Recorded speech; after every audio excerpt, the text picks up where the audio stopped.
할렐루야 반갑습니다. 여러분 계속해서 말씀을 나눠보겠습니다. 여호수아 21장 4절과 5절 말씀으로 은혜를 나눕니다. 그앗 가족을 위하여 제비를 뽑았는데 레위 사람 중에 제사장 아론의 자손들은 유다 지파와 시므온 지파와 베냐민 지파 중에서 제비 뽑은 대로 13성읍을 받았고, 그앗 자손들 중에 남은 자는 에브라임 지파의 가족과 단 지파와 므낫세 반 지파 중에서 제비 뽑은 대로 10성읍을 받았으며. 아멘. 여러분, 생각나는 찬양은 이 낮엔 해처럼 밤의 달처럼이라는 찬양이 생각나고요. 참된 지도자는 자신의 유익보다도 공동체의 유익을 먼저 생각해야 합니다. 4절과 5절에서 레위 자손 가운데 그앗 계열에 대한 성읍 분배를 소개하는데, 우선 그앗 자손의 계열 가운데서 이 아론의 자손들이 유다와 시므온과 베냐민 지파의 기업에서 13성읍을 받았고, 이어서 아론 자손들을 제외한 남은 그앗 자손들이 에브라임과 단과 요단 서편 므낫세 반지파 땅에서 10성읍을 받았습니다. 그런데 여기서 남은 그앗 자손에는 이스라엘의 위대한 지도자였던 모세의 후손들도 포함된다는 사실을 우리는 알아야 되고, 이것은 매우 중요한 겁니다.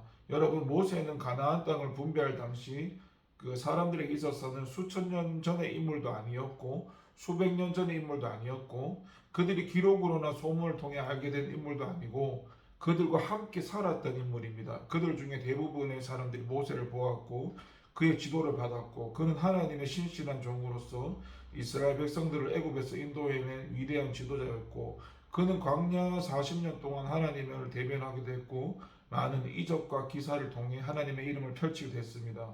그러한 그가 자기 가족을 위해 별도로 조금의 땅도 남겨두지 않은 것인데, 그는 자기 가족을 위해 그 어떤 혜택도 부여하지 않았습니다. 이에 따라서 자신의 후손들도 다른 레위인들과 동등한 위치에서 땅을 분배받았고, 그리고 모세의 후손이 포함된 남은 그앗 자손은 그들 중에 한 지류에 불과한 아론 자손이 13성읍을 받아 차지한 반면에, 그들은 사람이 훨씬 많았음에도 불구하고 오히려 10성읍만을 차지함으로써 불공평한 대우를 받은 것처럼 여겨지기까지 합니다.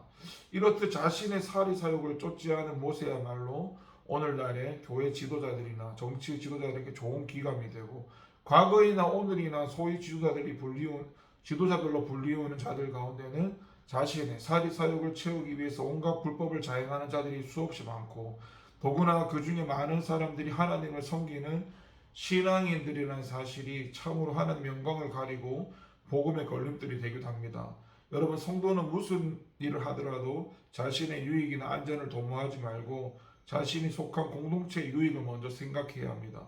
여러분, 현재 저와 여러분의 위치는 어떻습니까? 지도자의 자리입니까? 아니면 그 반대입니까? 그 자리가 어디든 간에 이스라엘 민족의 영웅이었고 위대한 지도자였던 모세 후손에게도 그 어떤 혜택도 부여하지 않은 이스라엘의 기업 분배가 주는 이 교훈을 우리가 다시 한번 되새겨 봐야 할 것이고, 여러분, 우리는 이 세상 속에 하나님의 일을 위해 신기움을 받은 영적 레위인들입니다. 그래서 우리에게 주어진 사명은 구약의 레위인의 사명만큼이나 막중하고, 우리는 하나님을 위해 거룩히 구별된 자들로서 세상 가운데 하나님의 거룩하심을 드러내고 세상 사람들에게 하나님과 그의 말씀을 가르쳐서 그들로 하여금 하나님과 바른 관계를 맺게 할 역할을 성실히 수행해야 할 것입니다. 감사합니다.